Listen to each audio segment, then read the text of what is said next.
เฮ้ยชิมเฮาผันมาชาหมดดิงอุ้ยเดี๋ยวเอากล้วยบอกว่ามื้อนี้ลูกสิไปหาหมอมันพาลูกมันไปหาหมอบ่นะนั่งอันก็ได้นะอังเอ้ยลูกมันไปหาหมอได้เหมือนมีหมอนะอันนั่งเดี๋ยวมันทำเลยส่งลูกอยู่โรงเรียนยังบ่ได้ไปยอดผ่านมาเอาพ่อบอกเด้อพ่อเพื่อนมาบุญยาไปเด้อพ่อ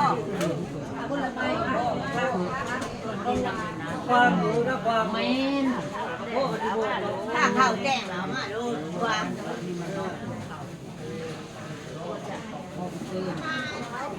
นี่มันเอาลูกไปหาหมอว่าลูกคนชอบลูกคนเดียวนี่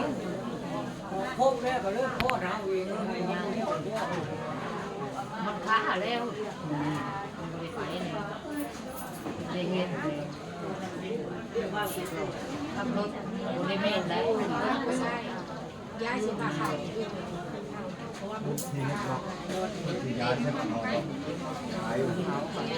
เขากับคนต่างคนเนาะ